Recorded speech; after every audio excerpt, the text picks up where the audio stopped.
Je m'appelle Sylvie Rose, donc je suis de profession socio-esthéticienne. J'ai travaillé pendant 29 ans dans le domaine médical. J'ai fait 12 ans en service d'oncologie et de soins palliatifs en tant qu'aide-soignante.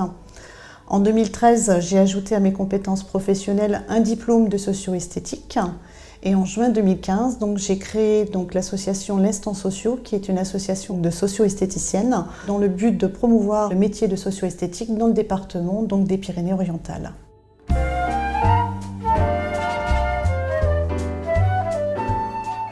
Alors la socio-esthétique, c'est un métier à double compétence. Donc la première, c'est une expertise professionnelle reconnue dans le domaine de l'esthétique cosmétique. Et la seconde, c'est sur des compétences spécifiques adaptées à des personnes fragilisées suite à une atteinte à leur intégrité physique, psychique ou en détresse sociale. En gros, c'est-à-dire que les socio-esthéticiennes sont formées à différentes pathologies, au traitement de ces pathologies et aux effets secondaires que les traitements engendrent.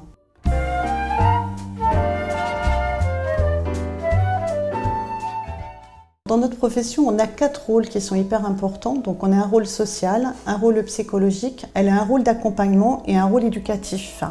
Alors on sait tous que le cancer reste une épreuve difficile, tant sur le plan physique que psychologique. Il est bien souvent synonyme de rupture sociale, professionnelle et même parfois familiale. Il faut savoir que la socio-esthétique fait partie intégrante des soins de support en cancérologie depuis le premier plan cancer en 2003. Et il faut savoir aussi que les soins de socio-esthétique améliorent la qualité de vie de ces patients.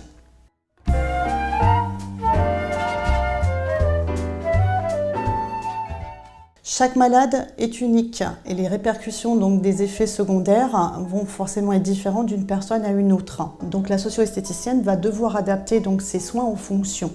Elle va privilégier le toucher qui va permettre de dénouer des tensions corporelles, de favoriser la communication et bien sûr apporter un équilibre sur le plan du corps et du mental.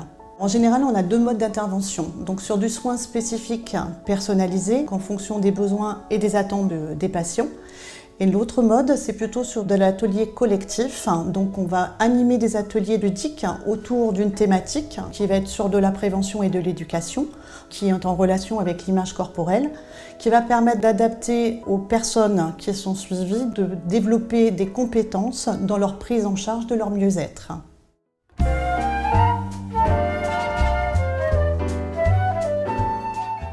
Je suis ravie depuis 2 ans d'avoir pu participer au développement de la gamme Sérénie Bio aux côtés du laboratoire WAG.